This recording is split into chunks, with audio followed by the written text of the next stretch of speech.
A day in the life of Mr. Mediocre. 24 hours.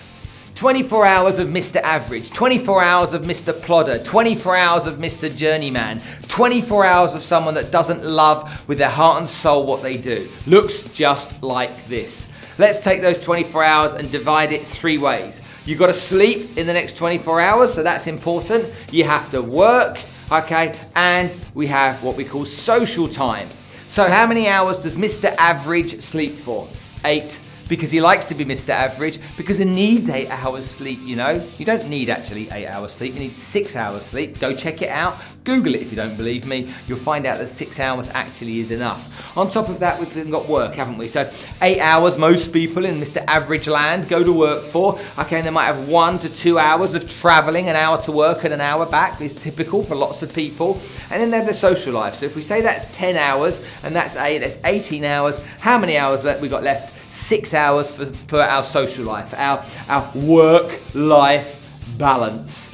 Oh, I need a work-life balance, don't I? Of course I need my work-life balance if I want to be successful. Right, let's have a look at what successful people do.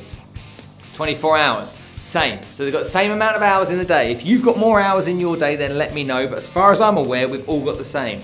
Let's break that down again. Do we need sleep? Yes, of course we need sleep. It's important, okay? People that are successful, okay, or are building a second business behind their full-time job while they're getting going, okay, still have to go to work, okay, so how many hours sleep do they take? Normally 6 hours. How many hours at work? Well, they're probably spending 8 hours at work too. Have they got travel between work? An hour, 2 hours? Probably, but guess what? Those 1 to 2 hours are used differently. And then they've got their social life. Okay, and their social life for these people, then if you put it into category, will be another 6 hours. Okay, sorry, another 8 hours.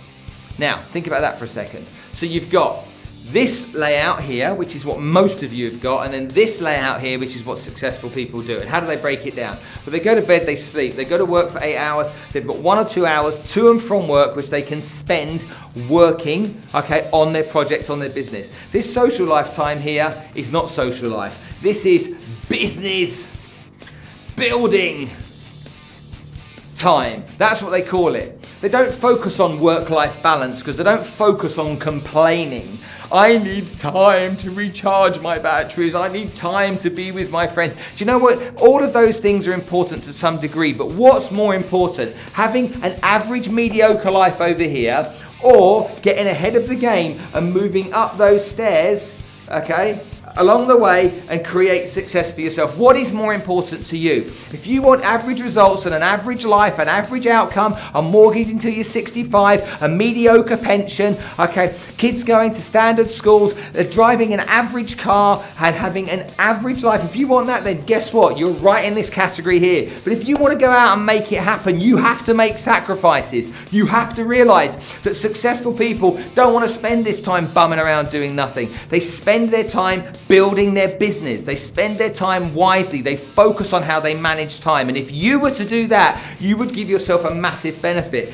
8 hours extra a day socially. How many hours is that a week? 40 hours a week. 40 hours a week is 160 hours a month. 320, 480 over the course of 3 months. 480 hours extra. These people find the time within the same time restraints as everybody else. They find the time. You waste the time. And before you know it, you're going to be old, you're going to be grey, you're going to be miserable, and guess what? You're going to be full of regrets. So if you want to be successful, manage your time better. If you want to make it happen, use this approach. Don't be Mr. Average because you will lose out. And there's nothing you can do about time. Once it's gone, done. So why don't you go out there, think about this, and think about how you can make it happen.